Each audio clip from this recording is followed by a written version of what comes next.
तो आज तुम सत्संग सुन रहे हो, कल से पीछी जिंदगी में जो कुछ हुआ तुम चिंता मत करो।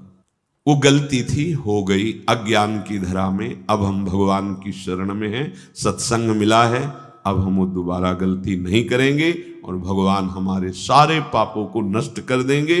उनके वचन कभी मिथ्या नहीं होते। कभी ये अपने ऊपर संदेह नहीं करना, वो कृपा न करे होते तो आप एक बार भी राधा सुन नहीं सकते। कभी ये मत सोचो कि प्रभु ने माना है कि नहीं माना मुझे अपना, आपको नहीं सोचना है। आपको ही सच्ची कह रहा हूं, अगर वो अपना ना माने होते तो कदम नहीं चल सकते थे, कदम नहीं चल सकते। और हम जब तुम्हें बता रहे हैं तो मान लो ना, मान लो, मान लो हमारी बात। तुम नहीं जान पाओगे, मान के जान जाओगे। जो बात बीत चुकी है अब उसको लेकर शोक भक्त को नहीं होता।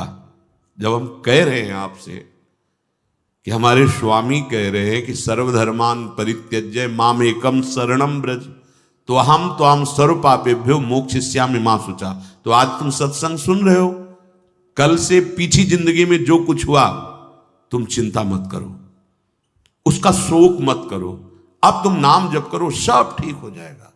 अहम त्वाम सर्व पापेभ्यो मोक्षयिष्यामि मा शुचा, मेरे स्वामी कह रहे हैं। उनके लिए कोई दुर्लभ बात है क्या?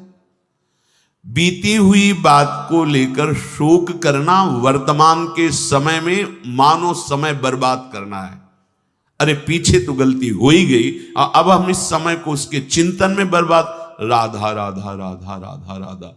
वर्तमान समय हमारा भगवत चिंतन में जाए, ना कि पीछे की बातों के चिंतन में। और आगे की बात कहीं ऐसा ना हो जाए, कहीं ऐसा ना हो, नहीं।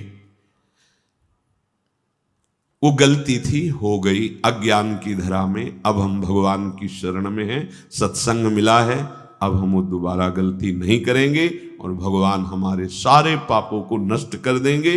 उनके वचन कभी मिथ्या नहीं होते। इससे उन्हीं के बल से कहते, आज से पीछे की बात छोड़ो, तुम आज संभालना शुरू करो।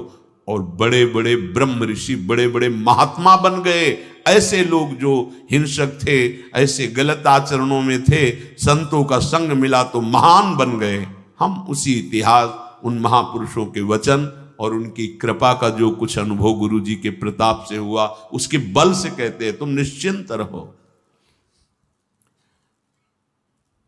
अब वो कभी तुम्हारे जीवन में घटना नहीं घट सकती जो प्रभु के विधान में नहीं है, इसलिए तुम्हें शोक नहीं करना। भक्त निशोक होता है, पीछे की बातों को